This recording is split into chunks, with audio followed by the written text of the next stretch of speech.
Começou a gravação. Bem-vindos, bem-vindas.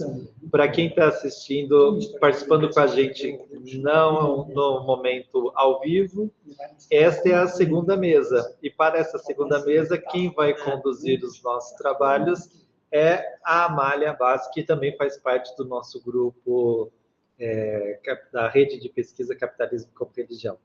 Amália, fica à vontade, se a gente tirar essa... Não, aqui não, aqui. Fica à vontade. Bom dia, pessoal. Então, nós vamos começar com as apresentações, né, das pesquisas. Então, nós temos agora das 11h12 até a 12h30. Serão 15 minutos de apresentação para cada pesquisador. E aí, teremos também 15 minutos de intervenção, é isso? A gente vai conversar depois, já me direito. Tá certo. Então, Loiane, o John e Jarreli estão já prontos? Todos aí? Então, nós vamos começar com a Loiane Pessato Ferreira, que realizou o seu doutorado em Ciências da Religião na Universidade Metodista de São Paulo e recebeu menção honrosa da CAPES pela pesquisa. Tá tudo pronto, Loiane? Então, seja bem-vinda. Olá, muito obrigada. Tudo pronto, sim. Podemos começar.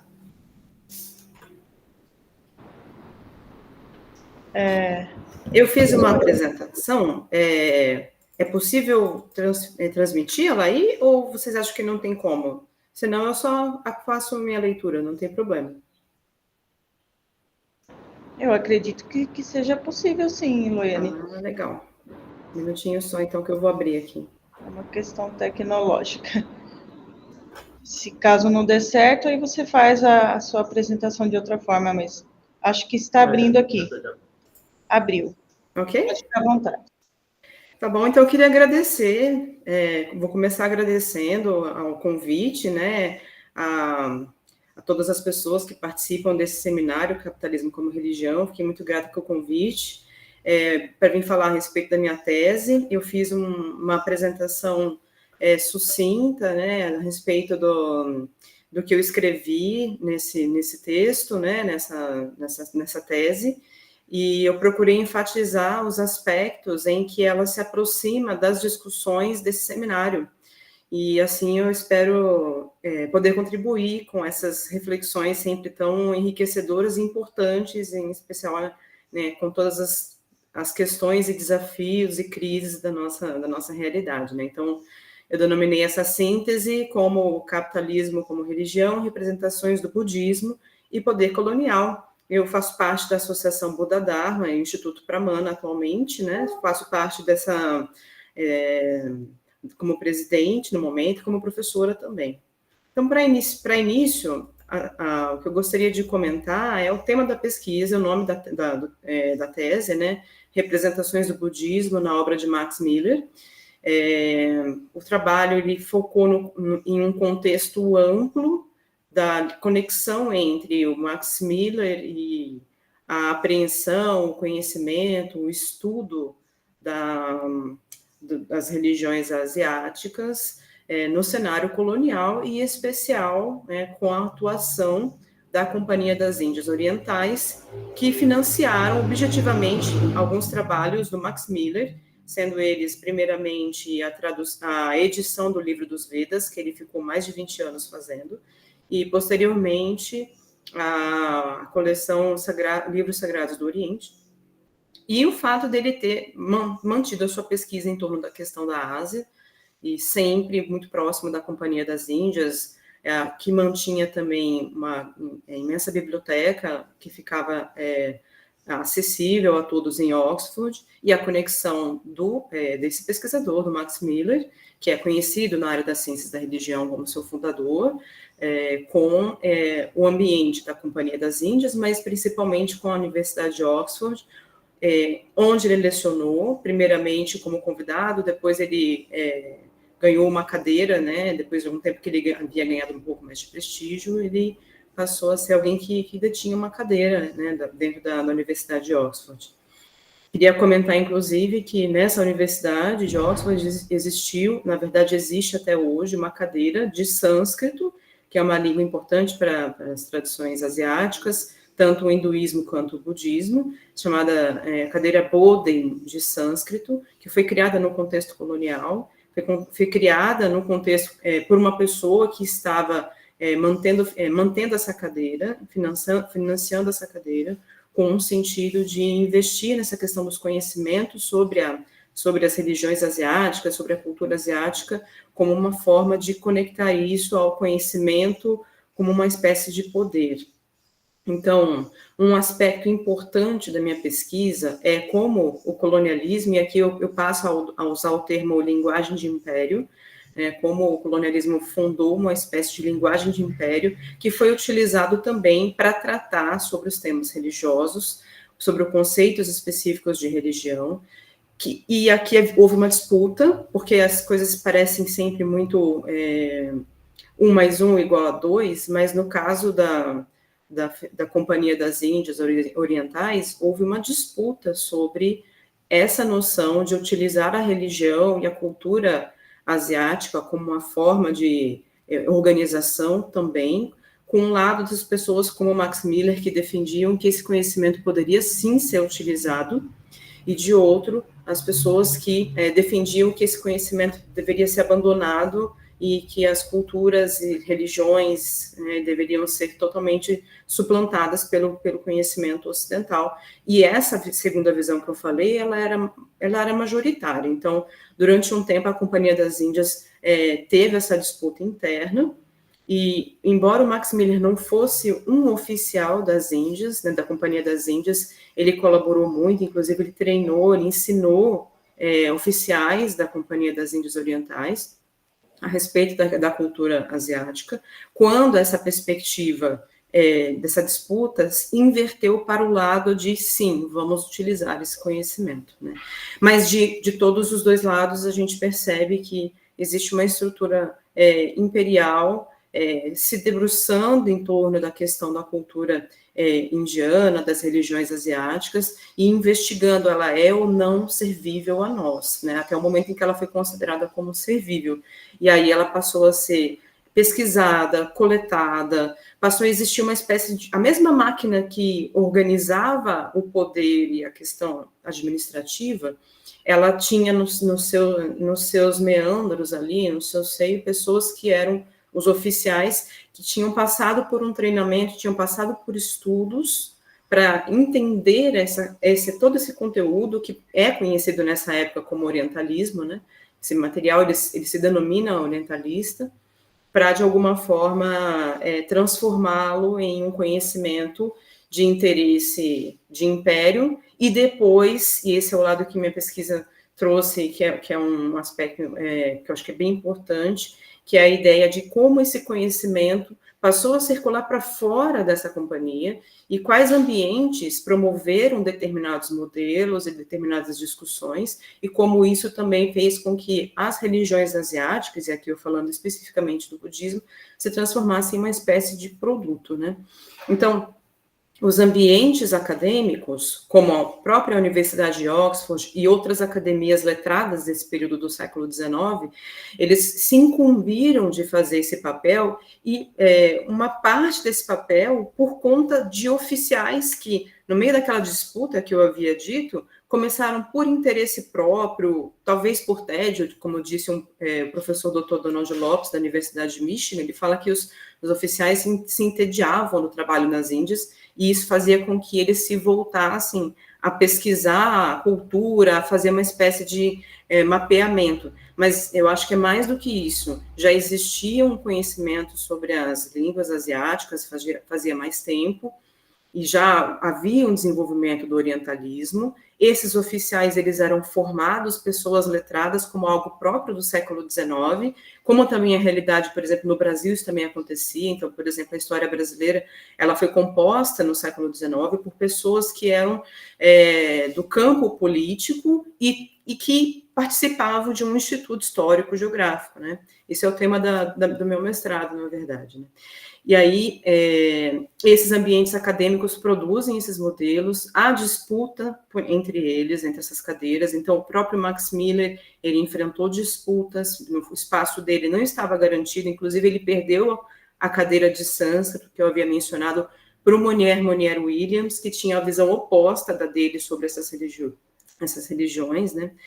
E aí, a partir disso, desses meios acadêmicos, também circula algumas imagens, algumas discussões, alguns debates para o mercado editorial de revistas consideradas elegantes, revistas que traduzem um determinado modelo acadêmico para o grande público. Né?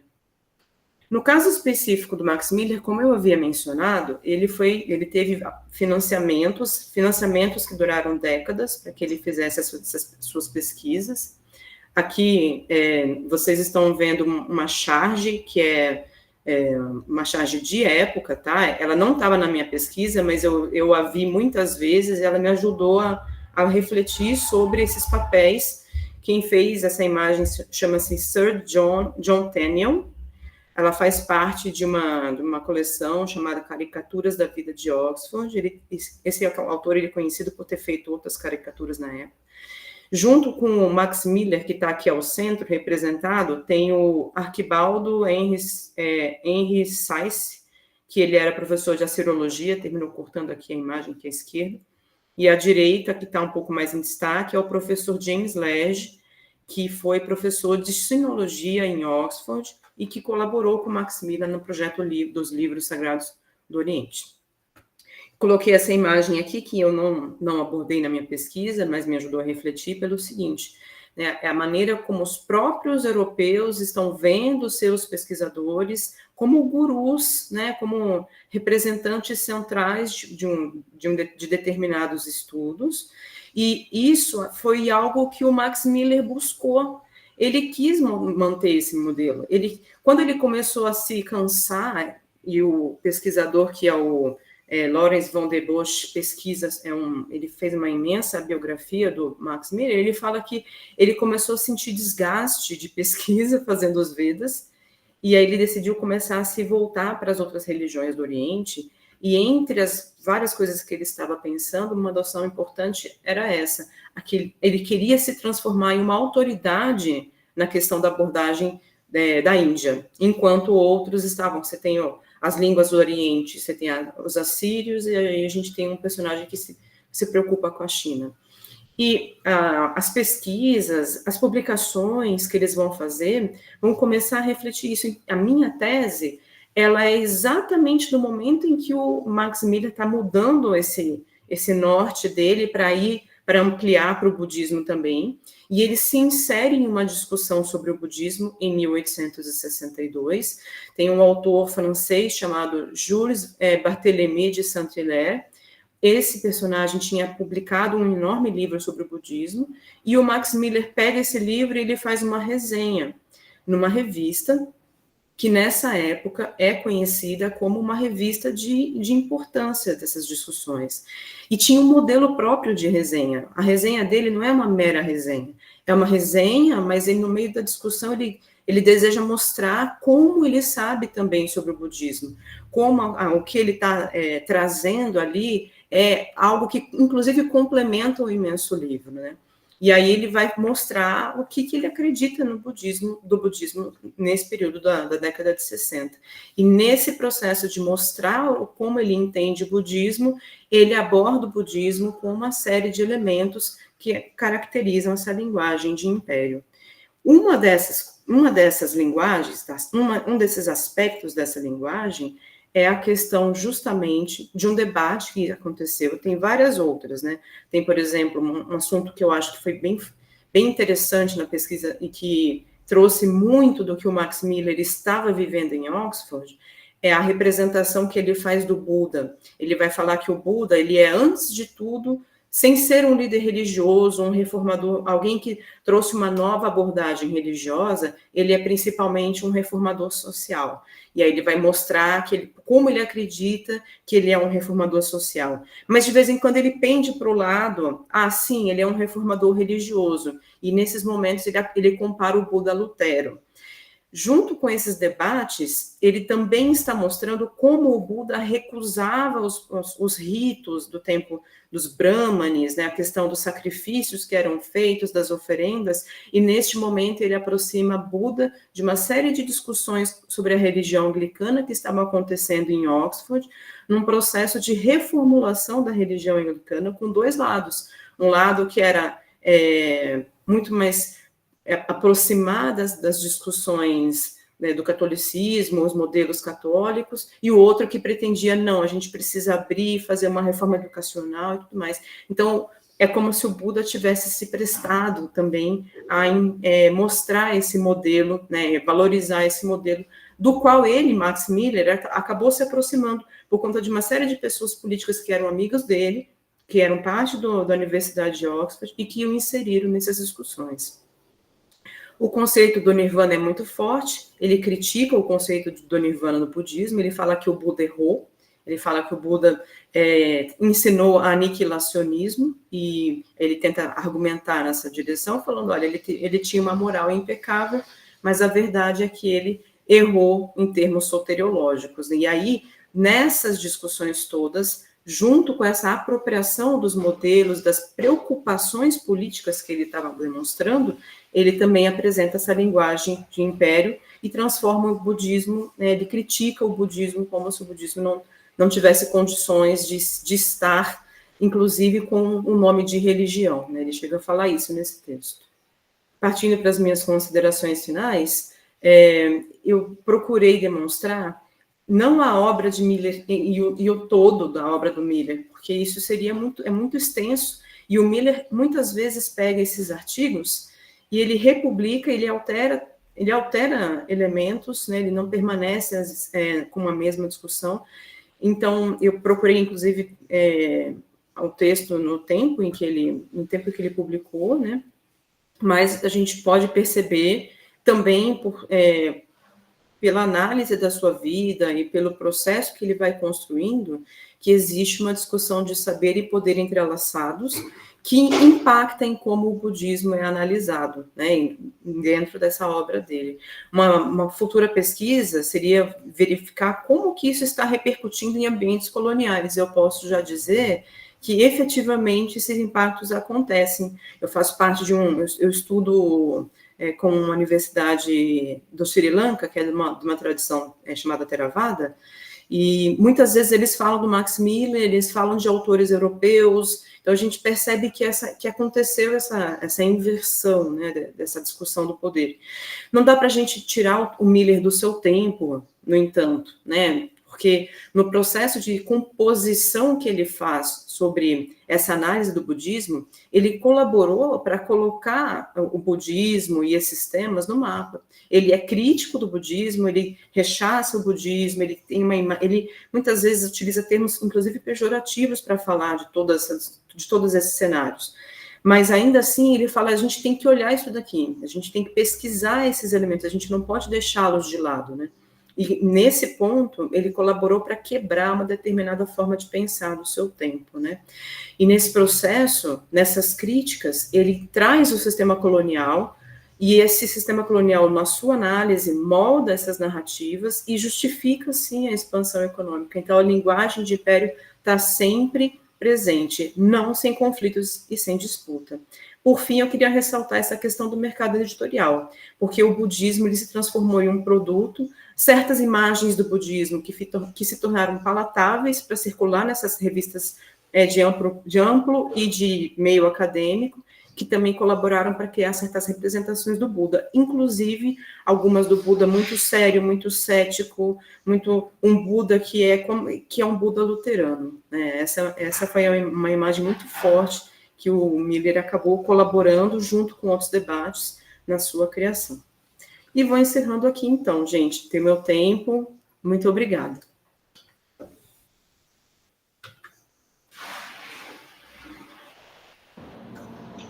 Obrigada, Loiane.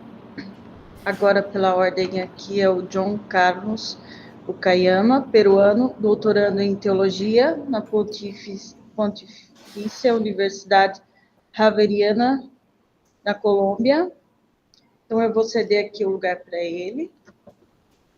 Bem-vindo. Tem que você compartilhar. Acredito que isso. Pode tentar.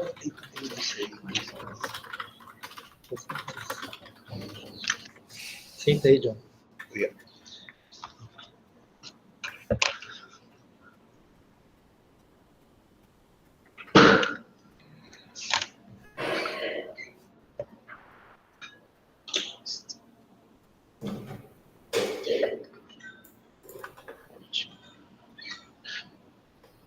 Acho que tem que ser de outro jeito, né?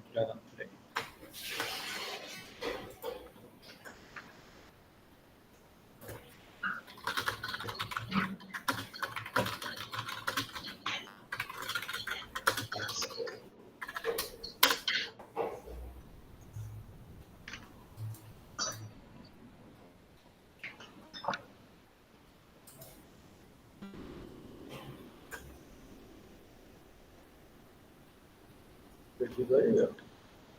Agora vem aqui e aqui, né? Aqui só. Esse. Assim. Nossa, errado.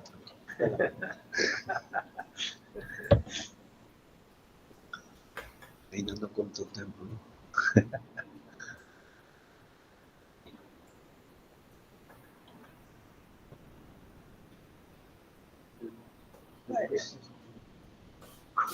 Ele não está aparecendo inteiro lá, né? F5? F5? Ele não está indo. Não está. É. Mas aí dá para ver, não? Acho que...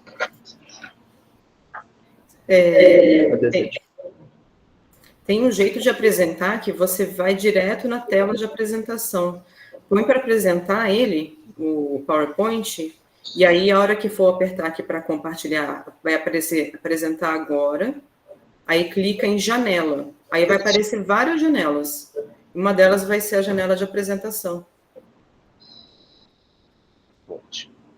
Quanto eu achei? Aí tá. E agora sim. E esse?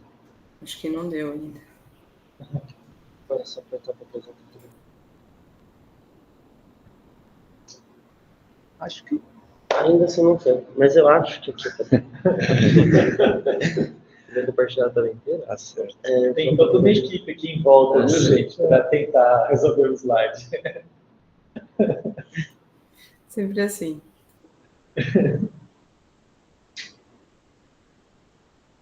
Na marra, né? Isso. Ótimo. Aí. Tá bom. Pessoal, Isso Ó. vamos lá, né? isso. Agora sim. Agora sim.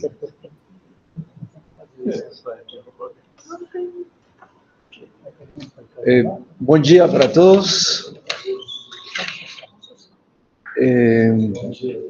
Vou compartilhar, então, algumas colocações da pesquisa que estou fazendo no doutorado em teologia, lá na Faculdade de Teologia, na Colômbia. Aí coloquei esse título aí só para iniciar a conversa, o retorno do debate do desenvolvimento na teologia da libertação. As primeiras motivações desta pesquisa vêm da minha preocupação na vida acadêmica de ter se instalado a ideia de que a teologia da libertação evoluiu através de diferentes temas e sujeitos, que teve uma matriz principal nos anos 70, E depois dos anos 80,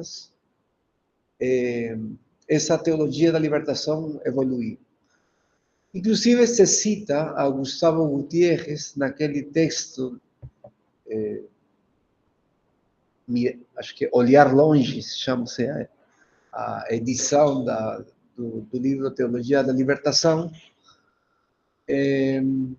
onde ele explica que a gente já pode abrir mão da teoria da dependência e para compreender mais o universo do pobre, a gente teria que atender outras ciências sociais, que ele chama aí, como por exemplo a antropologia, a psicologia.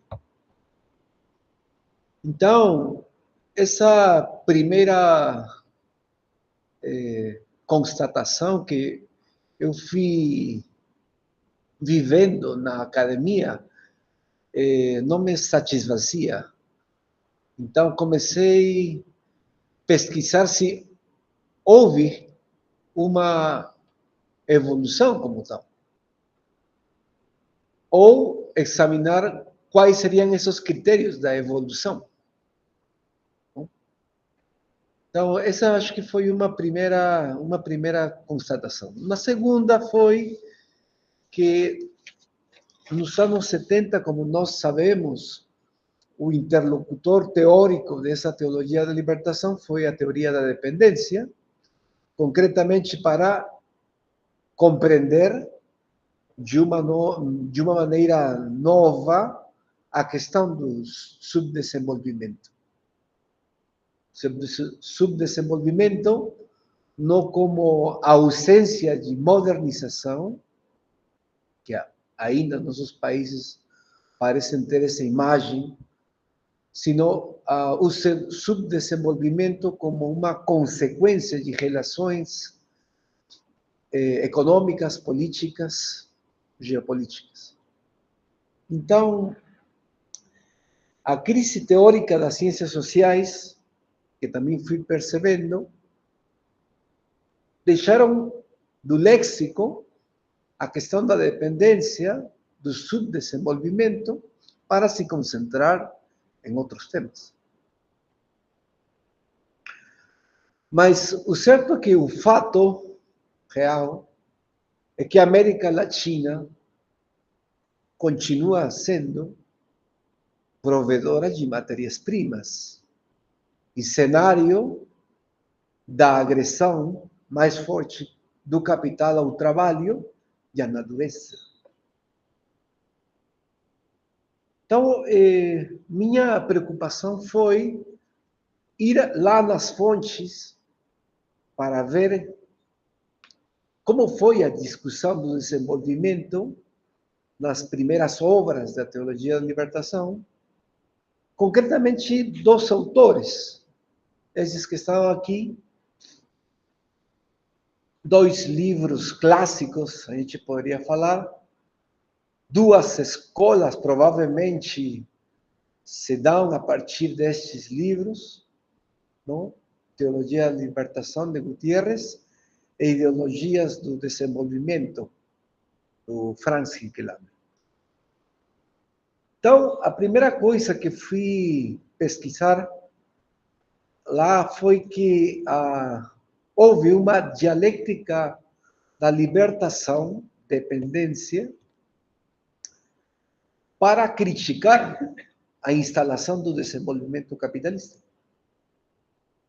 Essa dialética do Gustavo Gutiérrez, que ele coloca, e todas as reuniões do cristianismo de libertação,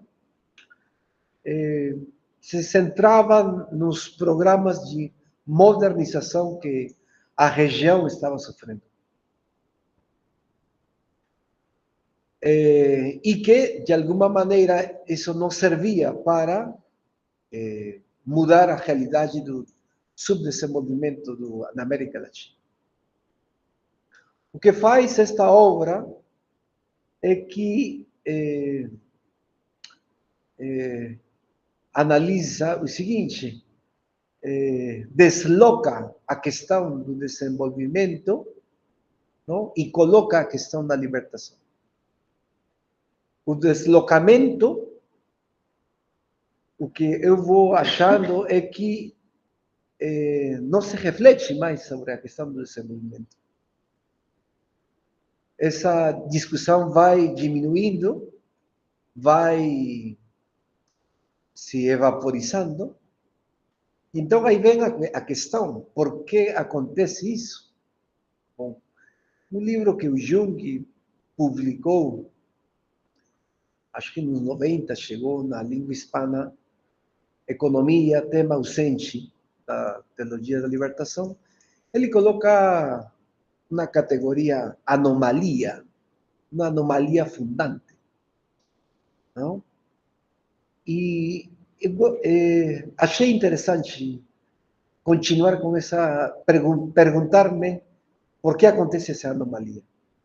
E a primeira hipótese que vou encontrando é que o conteúdo humanista da teologia da libertação de Gutiérrez, o homem é o agente de seu próprio destino, não se converte em um princípio estruturante da análise da realidade e, inclusive, da racionalidade teológica.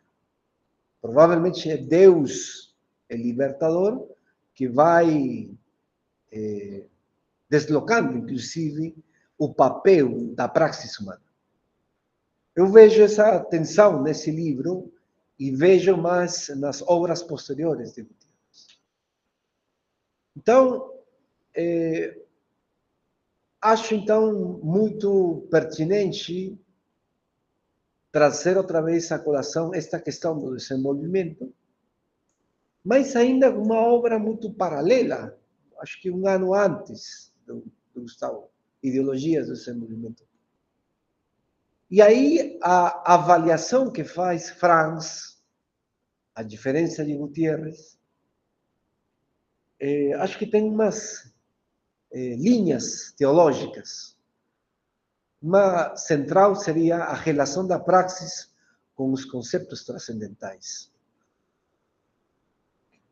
Para resumir, o que faz Hinckelhammer é ver que, tanto nos projetos liberais como da ortodoxia soviética, o que existe é uma vontade para atingir conceitos transcendentais através de programas de desenvolvimento.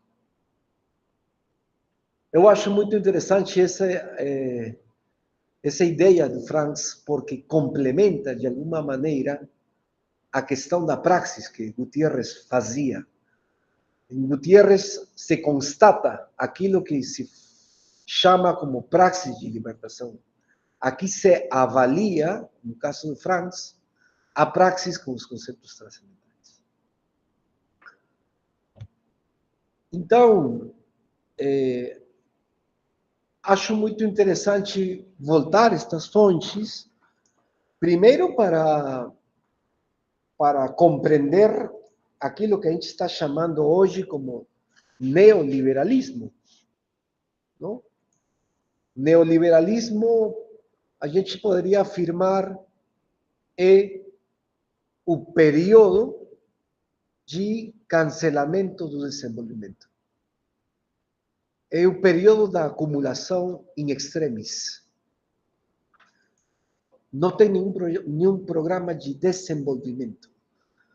Vocês lembram que, por exemplo, depois da Segunda Guerra Mundial, pelo menos tinha aquilo que a gente, aquilo que se chamava naquele tempo um capitalismo com rosto humano, não? Algumas medidas de bem-estar social e que no neoliberalismo já estão praticamente apagadas.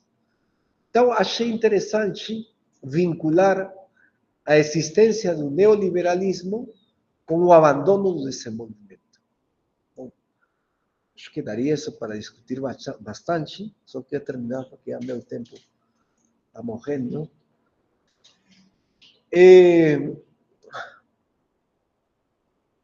Eu acho que voltando à primeira questão que eu falava, a ideia minha é introduzir o critério, não, do sujeito produtor que, de alguma maneira, quer garantir o acesso aos meios para viver, quer garantir um programa de desenvolvimento da vida humana e da natureza, economia para a vida, como chamava Franz e Henry Moore. Então, só para lembrar que na época dos anos 70, existia uma compatibilidade entre aquilo que a gente chamava o Deus da vida e as relações socialistas de produção. Não porque a fé fosse diretamente socialista, sino que a nova compreensão da fé, a partir da praxe de libertação, exigia, não, um programa de produção e reprodução que naquele tempo, provavelmente com a vitória do Allende, apontava a relações socialistas de produção. Bom, eu acho que hoje, com isto vou fechando, os coletivos, os movimentos populares, para não ficar unicamente em questões de subjetividade ou identidade, eu acho que deveriam também debater a questão da autonomia produtiva para a vida. E isso virar, como provavelmente foi naqueles anos, o centro da reflexão teológica. Só isso.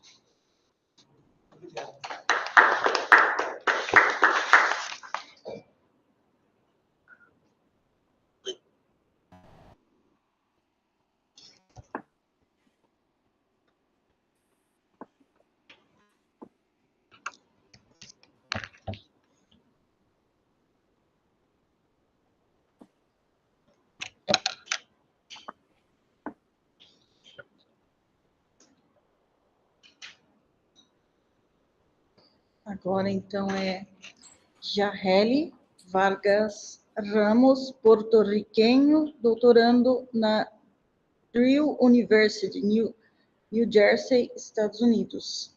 Tudo pronto, Jarreli? Olá. Olá. Bom dia. Bom dia. Bienvenido. Obrigado. Muchas gracias por tenerme acá. Eu falo portuñol, así que no voy a decir disparates acá con el portugués, así que solo voy a hablar en español. Quizás en algún momento cito algo en portugués, pero no me voy a atrever a jugar con un lenguaje tan hermoso como es el portugués. Gracias por la invitación a las personas, doctor Felipe Maya, el doctor Junge Mosungi, todas las personas que acá pues me extendieron la invitación. Lo que voy a presentar acá es un trabajo que hice para mi maestría de teología en la Universidad de Vanderbilt.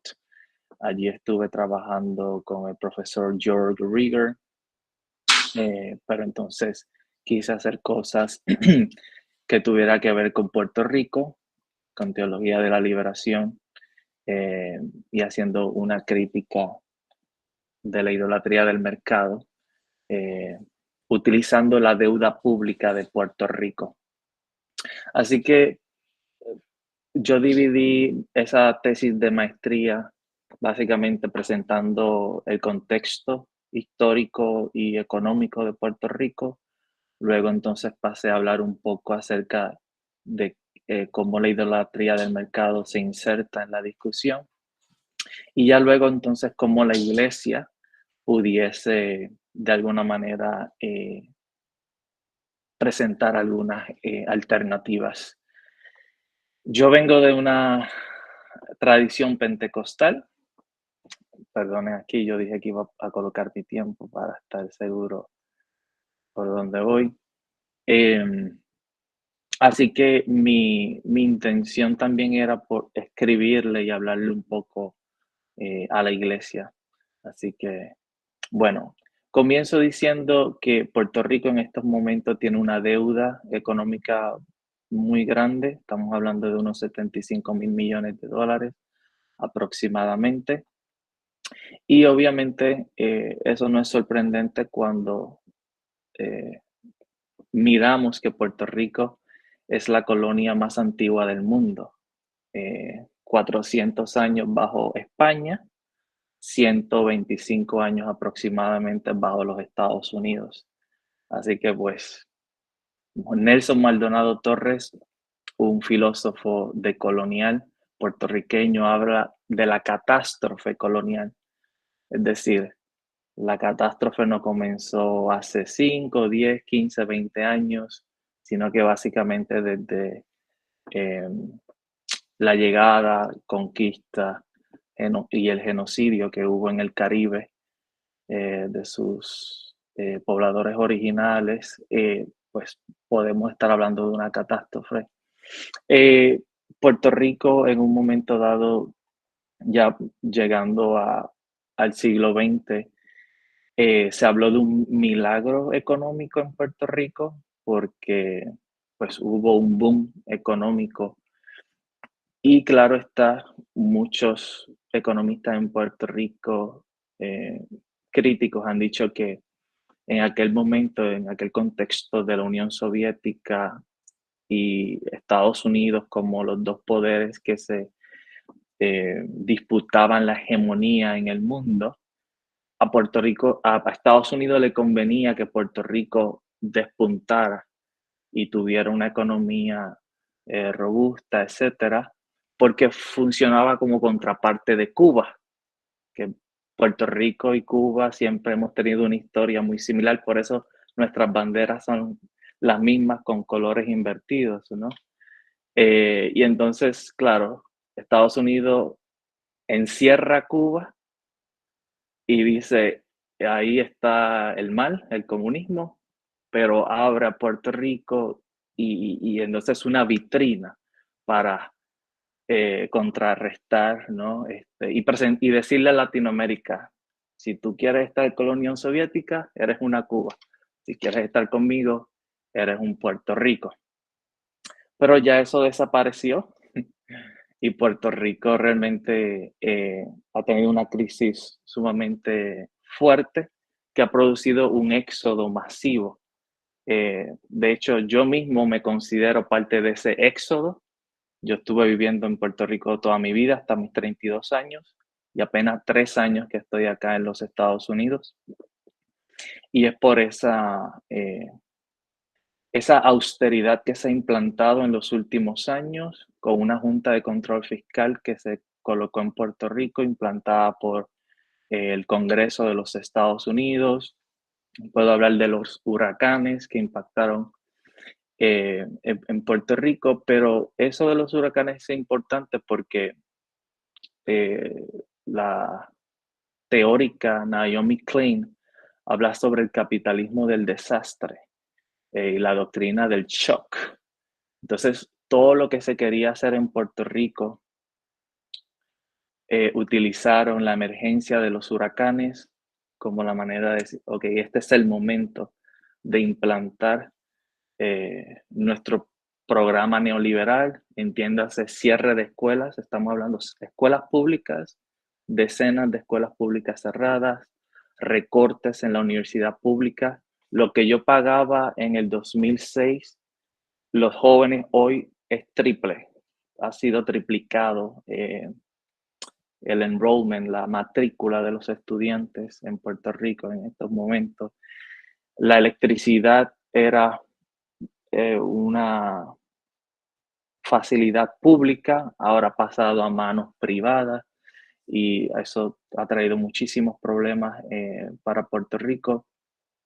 Y entonces, yo quería hablarle a mi gente, vuelvo, mi intención era hablarle un poco también a mi tradición y decirle, nosotros necesitamos recuperar la vida real en la historia, ¿no? Lo que Jesús dice en Mateo 25, que si tú quieres, si tú me quieres servir, tienes que servir al desnudo, tienes que darle pan al hambriento, visitar al que está preso, o como Jesús se presenta en Lucas, ¿no? Que yo he estado aquí para libertar a los cautivos, para anunciar buenas nuevas a los pobres. Y como nosotros los pentecostales hemos tenido un misticismo, hay algunos que hablan que los pentecostales pudiesen verse como una rama mística. Hay un profesor en Duke, ahora no se me va su nombre, que habla sobre eso.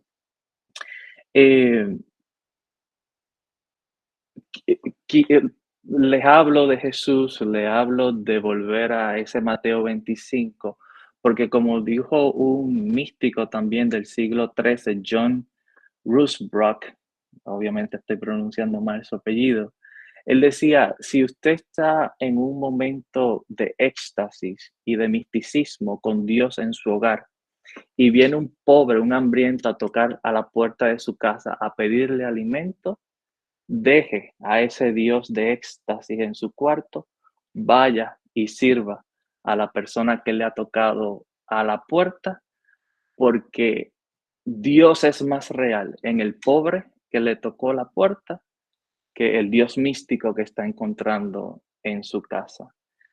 Y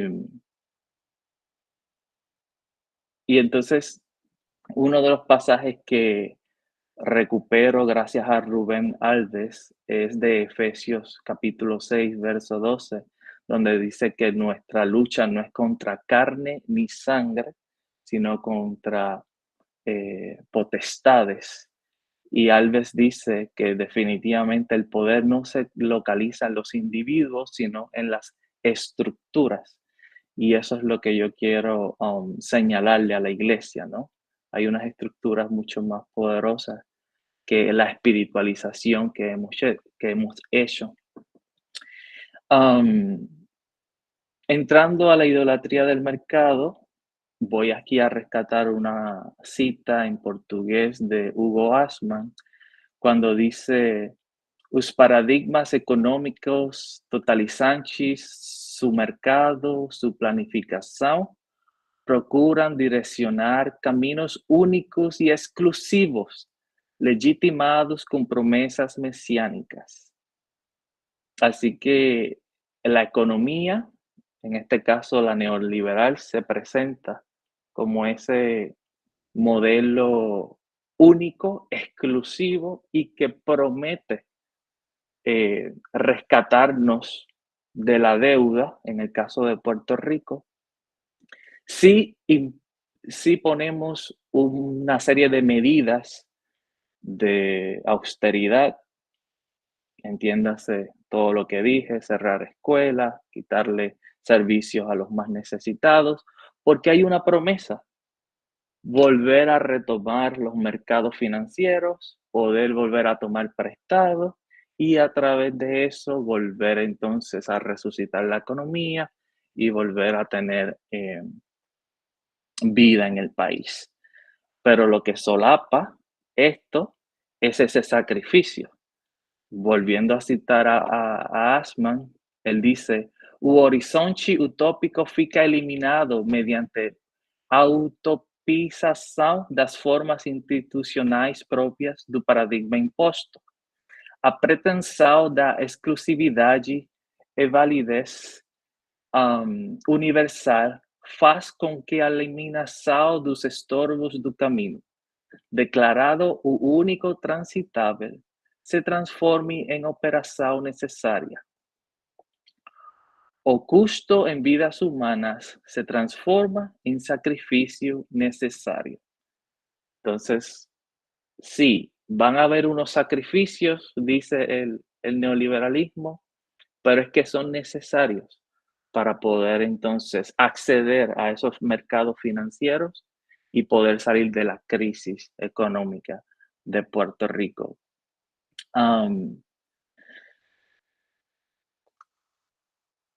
Una de las cosas que más me preocupa es que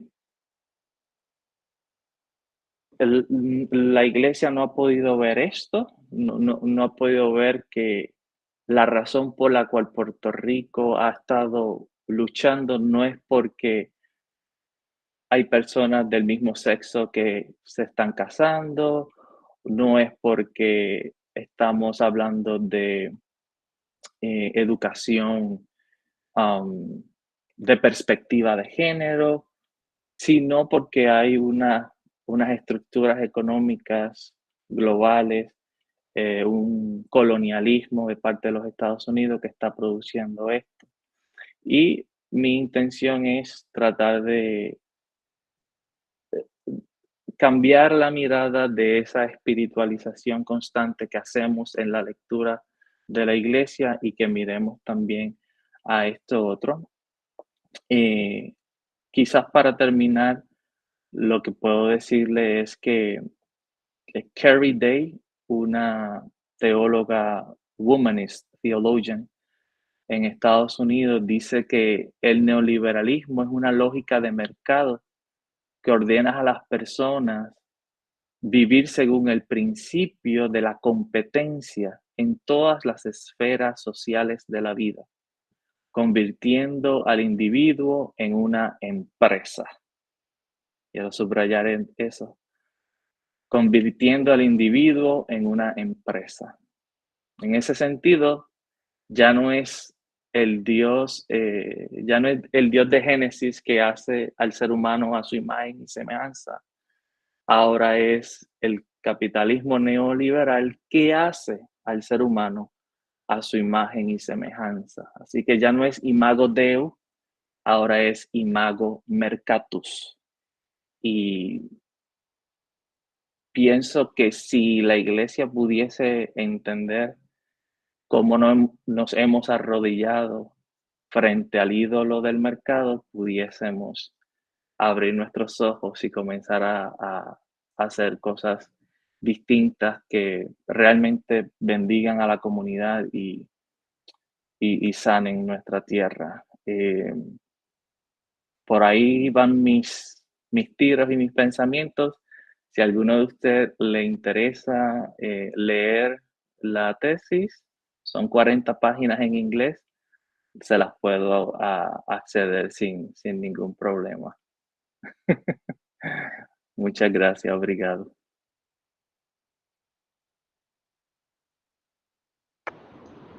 Muchas gracias, Jaheli. Agora passamos para as reações, sim? Alguém tem alguma pergunta, alguma reação? Alan vai assumir aqui? Não. Não?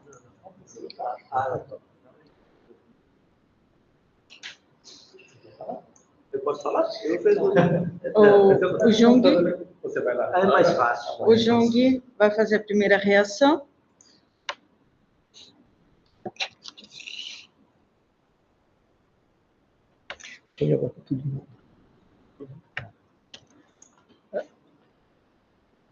Bom, agradecer os três que fizeram comentários. Eu queria comentar, John, né?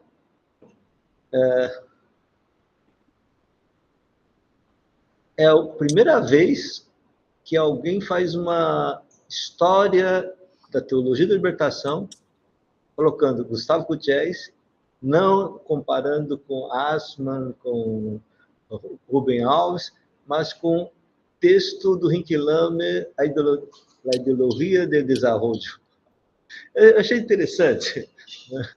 Porque, segundo Dussel, a teologia de libertação tem a primeira fase, Rubem Alves, Assmann e Gustavo Gutierrez. Em 76, ele disse, tem o segundo nascimento, que é o livro do Hinckley, As Armas Ideológicas da Morte. Né? E eu gostei da tua intuição, que eu não sei como é que você vai provar isso, mas, assim, o fato de se esse texto é da teologia já, que eu acho que não é a questão central. Eu acho que o que eu acho interessante é assim, a teologia da libertação, todos dizem, começa falando que é uma teologia que reflete sobre a praxis de libertação, praxis, ainda não está muito claro na época, né? Mas pouca gente trabalhou a questão da praxis. Você usa as ciências sociais, na época, toda pessoa para dizer o capitalismo é mal, de um lado, do outro. O reino de Deus diz que tem que ser, e pronto. E não, tem muito mais uma crítica e justificar a opção pelos pobres teologicamente. Então, essa ideia de que a teologia de libertação, mais do que discutir a questão da economia, que foi da minha tese, mas assim, o tema da praxis. Se o tema da praxis é algo que se falou, mas que não teve desenvolvimento suficiente, e que o livro do Henrique Lame sobre a relação entre praxis, conceitos transcendentais e projetos políticos de desenvolvimento pode oferecer, eu acho que você evita brigas sobre não é teologia e contribuiria muito. Eu acho que é assim, porque esse é um dos grandes problemas nossos. O que é... Que praxis pressupõe para onde queremos ir, o horizonte, depois um projeto de desenvolvimento, seja econômico ou um projeto de desenvolvimento de relações de gêneros, raciais, que sejam melhores. Desenvolvimento com sentido mais amplo, né? Eu acho que eu gostei muito. Eu tenho uma assim, intuição que eu acho que está desenvolvendo, está ainda desenvolvendo, mas só para sim, eu achei então um pouco da, apesar da ai caramba, Loiane falou pouco, né? Que eu li a tese dela, então, mas eu acho que essa questão do projeto colonial e o papel das ciências da religião e do discurso da religião e o budismo, eu acho que isso é um tema importante porque assim o diálogo do Ocidente com o Oriente, particularmente uma leitura budista mais na linha de libertação, do budismo humanista, eu acho que esse é um tema fundamental no diálogo leste, Oriente e Oeste, né? Mas, obrigado pelos três aí.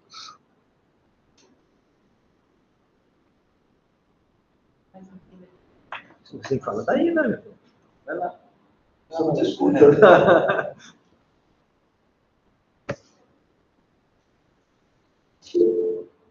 Pessoal do online agora, o Alberto.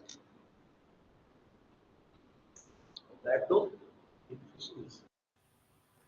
Eu também queria agradecer as três exposições, foram muito interessantes. Eu teria duas curiosidades, uma para o Giarelli, como é que ele vê as recentes declarações aí do Trump, que impacto isso...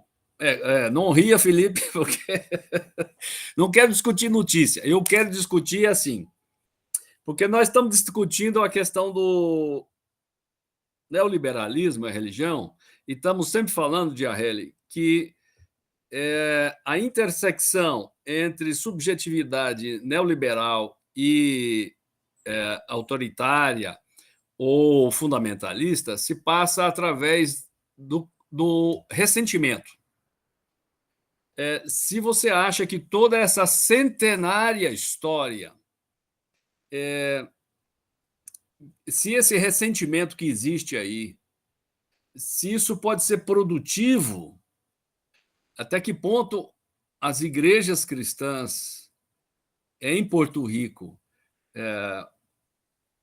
seriam capazes de pensar um paradigma, por exemplo, de teologia da libertação, que agora você, por exemplo, está trabalhando, está ocupado, se você vê aí alguma possibilidade que esse pensamento se torne produtivo para uma praxis eclesial diferente.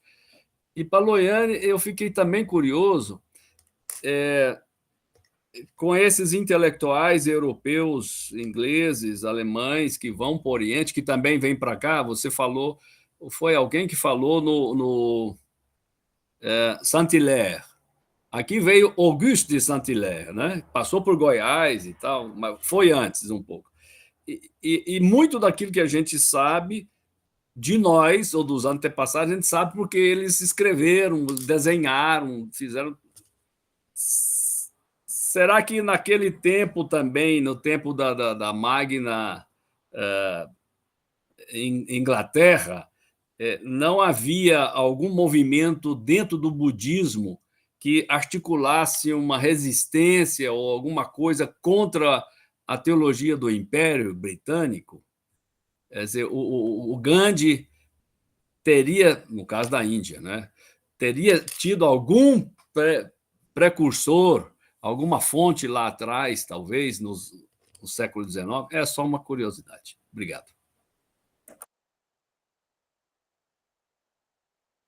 Bueno, como la primera pregunta fue para mí, ya luego Loiani para ir. Gracias por la pregunta. Definitivamente, que nos hayan insultado a los puertorriqueños en un mitin de Trump no es sorprendente. Es de esperar, ¿no? Además, no fuimos los únicos. Se habló muy mal acerca de la comunidad judía, la comunidad afroamericana, otras comunidades también. Lo que sí me estremece es que se ha normalizado ese tipo de discurso a nivel público. Ya no es chocante. Que haya dicho eso, es como, otra vez, una vez más. Entonces es normalizar el fascismo o las aspiraciones de ser fascista. Por eso muchas personas hicieron el paralelismo de que ese meeting en el Madison Square Garden en los 1930 también lo hubo con los nazis. Entonces, es preocupante por esa parte, ¿no? No por, los puertorriqueños, sí, pero es realmente el globo, porque Estados Unidos es el imperio. Regresando a Puerto Rico y cómo las iglesias pudiesen engage, ¿verdad? Con praxis liberadora, parecería loco, pero en mi caso, cuando yo leía la Biblia y escuchaba los discursos en la iglesia, algo no me quedaba claro, ¿no? Era Pablo, la raíz de todos los males es el amor al dinero. Los pentecostales leemos eso, lo recitamos, no lo sabemos de memoria. O sea, yo pienso que parte es volver a Jesús, volver a leer las escrituras y entender de que Jesús siempre estaba con los pobres, que estaba con los necesitados y que su promesa no era te voy a dar pan en el cielo solamente, te multiplico el pan y te lo doy hoy.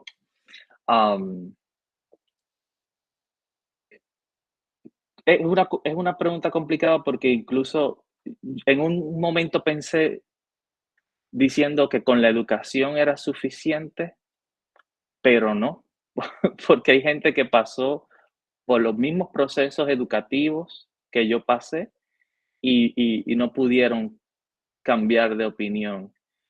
Entonces, ahora me voy a ir bien pentecostal.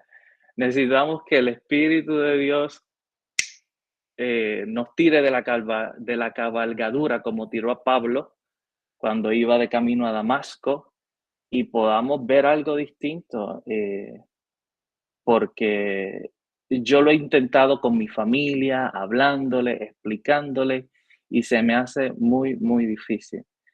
Pero así que oro al Espíritu de Dios para que nos despierte nuevamente. Gracias. Muito obrigada pelas perguntas, pelas reações. Eu vou aproveitar para agradecer também ao professor Lauri, que está aí, que agora é que eu consegui ver.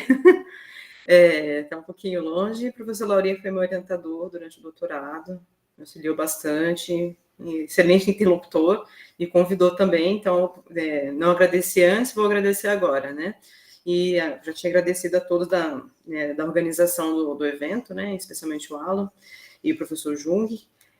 Então, primeiro a reação do professor Jung, ele me pergunta a respeito da criação de um modelo de budismo que conecta o Ocidente e o Oriente, né? Então, de fato, o Miller, ele colaborou numa discussão que gerou uma determinada imagem. E aí, já entrando um pouco na resposta do professor Alberto Moreira, que é assim, ao longo do século XIX, existe um movimento de intelectuais orientalistas, e alguns que não são orientalistas apenas, eles são especificamente pesquisadores do budismo. Então, é interessante, porque o Miller, ele está dentro de um núcleo que é o lado das ciências da religião, né, que foi justamente que o professor chamou atenção, né? Mas existe um outro núcleo de pesquisadores que são especialistas em budismo, e eles não estão fazendo Vedas, eles não estão fazendo outros textos. Então, entre um meio e o outro, houve a colaboração para se criar um determinado modelo, e o Miller colaborou bastante nisso, porque ele era uma figura muito aceita, né? Ele publicava muito, ele era o guru da Ásia, né? Tem até um texto que fala assim. Então, isso colaborou para criar esse modelo do budismo, que é um budismo isolado, que é um budismo que não... o Buda sempre com uma aparência o mais asceta possível, ele é um homem silencioso, ao mesmo tempo em que ele é um reformador, mas ele é anti-ritos, todo esse modelo. E esse modelo, ele interessava para o Ocidente nesse momento, por conta justamente das discussões religiosas que aconteciam, e porque se desejava um produto asiático que fosse exótico do budismo. Então, era difícil de trabalhar com aquela diversidade de budismos que existia. Porque se a gente olhar, eu até coloquei no slide uma imagem com várias cabeças de Buda, de países diferentes, porque havia culturas diferentes que se relacionavam com a tradição budista, e eles tinham criado a sua própria imagem do Buda. E é muito difícil para os europeus lidarem com isso, eles começaram a procurar a imagem verdadeira. E eles foram a entender que a imagem verdadeira é aquela que fosse mais pura, que era a mais simples, e não outra, né? E isso é muito complicado, porque mesmo a imagem simples tem uma história de processo de desenvolvimento, e não necessariamente ela representa a imagem mais pura, mais certa e mais antiga e verdadeira do budismo, né? Ao longo do século XIX, na China, estava se desenvolvendo um movimento chamado budismo humanista, que trazia uma perspectiva de budismo que retirava essa imagem dos monges, por exemplo, como pessoas isoladas, vivendo no monastério, mas que ativamente se envolviam com a sociedade e que, inclusive, denunciavam as desigualdades sociais e trabalhavam para miná-las, trabalhando na construção de escolas, de hospitais, e esse movimento existe até hoje, ele tem muito impacto e muita adesão em muitas partes da Ásia.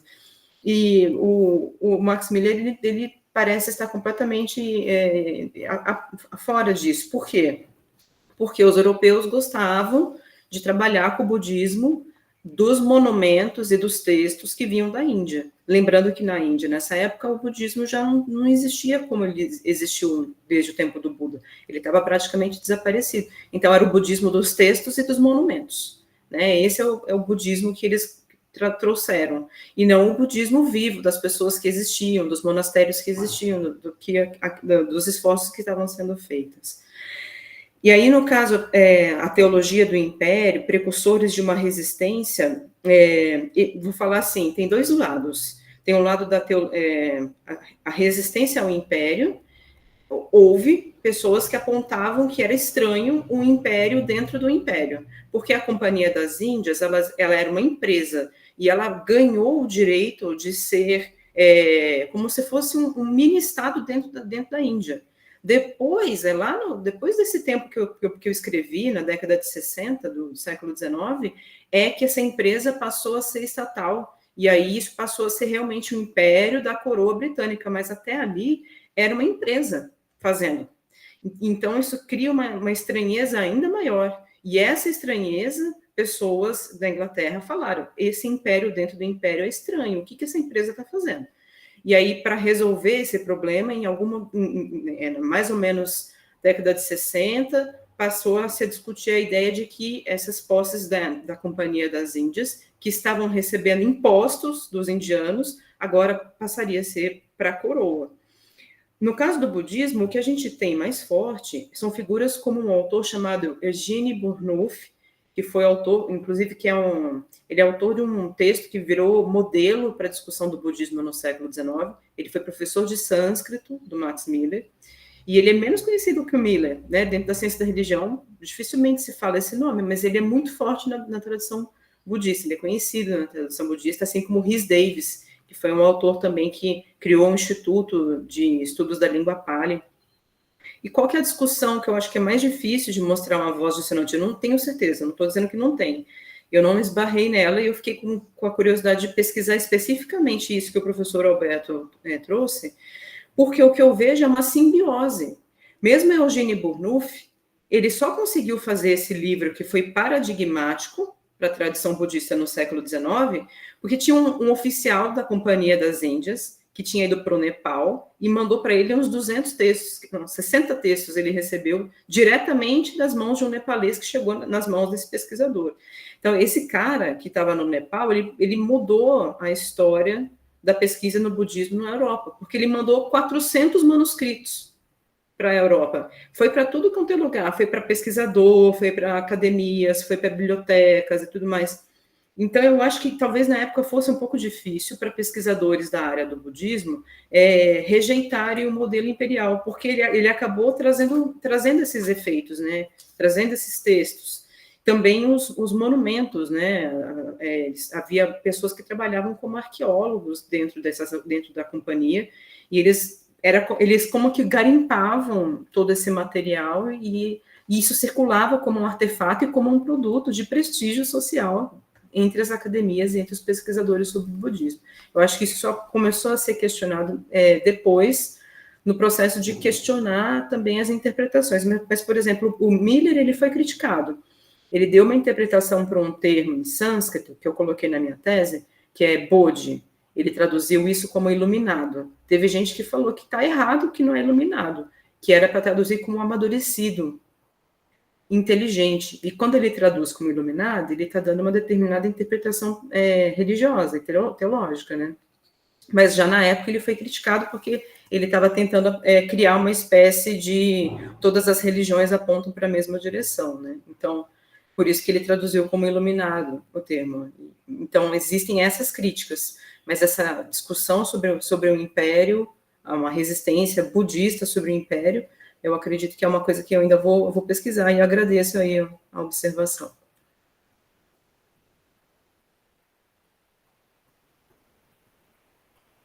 Acho que era isso, né, da minha parte. John? Acho que se você comentar, acho que dá para ver.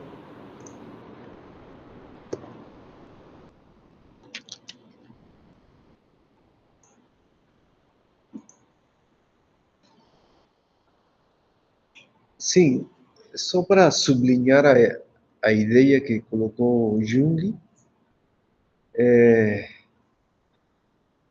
eu acho que na historiografia da teologia da libertação, justamente aparecem os nomes de Gutierrez e Asman como pilares. Só que, se se trata de enxergar bem o fundamento da teologia da libertação, a gente teria que ter em conta a crítica da praxis com respeito aos conceitos transcendentais. Então, esse seria o eixo para um diálogo entre Gutierrez e Hinkelhammer. E não somente o eixo, sino para compreender depois como isso vai se tornando uma crise, digamos, da parte da frente do grupo de Gutierrez, e como vai se mantendo no France. A gente pode observar isso, por exemplo, em ideologia do sometimento, na armas ideológicas, totalitarismo, democracia e, por último, economia para a vida. Ou seja, uma constante. A gente tem que pensar a economia política como uma economia para a vida, porque isso faz parte dessa matriz libertadora. Então, acho que isso é um desafio, como tentar ver a ligação, não? Não é simplesmente, como no caso de Gutiérrez, dizer existe processo de libertação.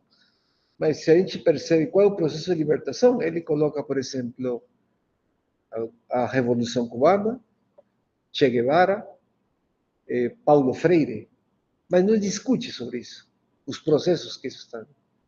E eu acho que o Franz nos dá esse olhar diferente para avaliar como que se faz teologia de libertação. Só isso.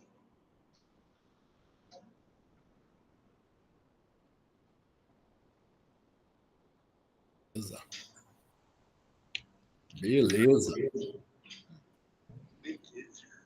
Bem, agora são 12h27. A gente vai encerrar a mesa, então. E o Alan vai dar as orientações aqui, Alan, do como para, que horas volta. É rápido, pode ficar aí, Amália. Gente, então, aquele esquema, né? Nós vamos parar 2 horas para almoço. Evidentemente, cada um procura um almoço por aí, né? E a gravação aqui. Mas o link continua o mesmo. Isso, a ideia é a mesma. A gente volta às 2h30 neste mesmo link, tá? Nós vamos fechar a sala agora, mas a gente volta no mesmo link. E quem estiver assistindo a gravação, nesse momento estiver assistindo a gravação, nós vamos começar um terceiro vídeo. Vai ser o terceiro e último vídeo, que vai estar no mesmo canal, Teologia e Capitalismo como Religião. A todos os outros, muito obrigado. Loiane, Jarrelli e o John Carlos, imenso agradecimento por vocês terem vindo a apresentar as pesquisas.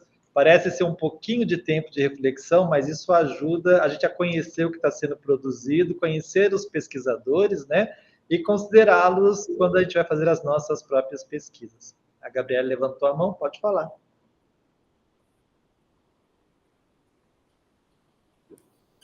Está sem som? Acho que talvez pode ter sido sem querer, às vezes acontece. Bem, gente. Tá, qualquer coisa, se a Gabriele quiser, ela começa falando na próxima mesa. Eu vou parar aqui a gravação.